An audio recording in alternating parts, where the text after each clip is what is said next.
तो प्यारे मित्रों, मेरा आप सभी को प्यारा सा नमस्कार। तो मित्रों, मैं आज आपको बताने वाला हूँ एक ऐसी कहानी जिसे सुनकर आप भी हैरान हो जाएंगे।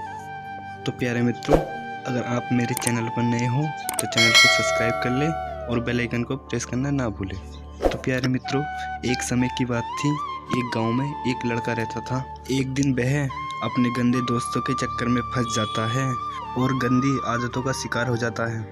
उसकी उम्र प्यारे मित्रों 18 साल होती है। उसकी उम्र तो बढ़ रही थी, लेकिन उसका शरीर नहीं बढ़ रहा था। दिन पे दिन उसकी हालत खराब होती जा रही थी। जवानी में ही उसका शरीर एक बूढ़े व्यक्ति के समान हो गया था।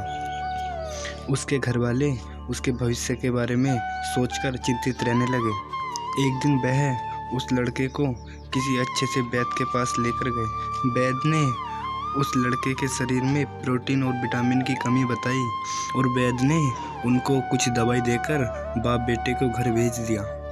प्रोटीन और विटामिन लेने के बाद भी उसकी हालत में कोई सुधार नहीं आया। उसके बाद ये बात धीरे धीरे पूरे गांव में फैल गई और उसके बाद एक बुजुर्ग आदमी ने उस लड़के को देखा और उसके बाप को अकेले में ले जाकर समझाया कि आपके लड़के को ब्रह्मचर्य नष्ट करने की लत लग गई है। ये लत दुनिया की सबसे बुरी लत होती है।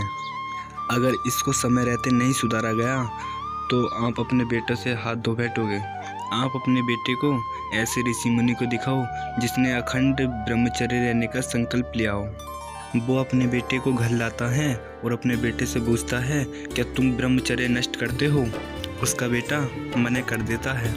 उसके पिता को उस पर विश्वास नहीं हुआ। उसके पिता उसके कमरे की तलाशी लेने गए और कमरे में ऐसी अश्लील चीज़ें मिली जिसे देखकर उसके पिता के होश उड़ गए। पिता अपने बेटे से बोलते हैं, तुम्हारी कभी शादी भी नहीं हुई तो ऐसी अश्लील चीज़ें तुम्हारे कमरे में क्या कर रही हैं? बेटा अपने पिता से बोलता है, पिताजी ये सब चीज़ें मेरी नहीं हैं, मेरे दोस्त की हैं। पिता को उसकी बातों पर विश्वास नहीं होता है। उसी समय उनके गांव में एक ऋषि मुनि आ जाते हैं जिसने ब्रह्मचर्य रहने का संकल्प लिया हो। उसके पिता उस ऋषि मुनि के पास जाते हैं और उसको सारी बात समझाते हैं। ऋषि मुनि बोलते हैं, कल अपने बेटे को बाग में ले आना। और अगले दिन वो लड़का और लड़के के पिता दोनों बाग में पहुंच जाते हैं और ऋषि मुनि एक छोटे से पेड़ को उखाड़ने के लिए उस लड़के को बोलते हैं। वो लड़का उस पेड़ को आसानी से उखाड़ देता है। उसके बाद वो आगे चलते हैं और ऋषि मुनि आगे जाके एक थोड़े बड़े पेड़ को उखाड़ने के लिए बोलते हैं, लेकिन इस बार लड़के को थोड़ी मेहनत लगती है, लेकिन पेड़ उखाड़ देता है। उसके बाद वे लोग थोड़ी आगे चलते हैं और आगे जाके ऋषि मुनि एक बूढ़े पेड़ को उखाड़ने के लिए बोल देते हैं। उसके बाद वो लड़का उस पेड़ की टहनी पकड़ के हिलाता है, मगर पेड़ नहीं हिलता है। और उसके बाद ऋषि मुनि उस लड़के को समझाते हैं, लत भी इस पेड़ के समान है।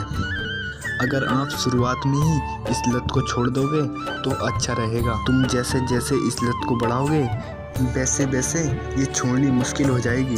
वो लड़का इस बात को समझ जाता है और अपने पिता को वचन देता है कि आज के बाद मैं कोई लत नहीं लगाऊंगा। और उसके बाद वो लड़का सारी गंदी लतों को छोड़ देता है। तो प्यारे मित्रों, अगर आपको मेरी वीडियो अच्छी लगी हो तो वीडियो को लाइक करें और हमारे चैनल को सब्सक्राइब करें। तो दोस्तों, मिलते हैं अगली वीडियो में।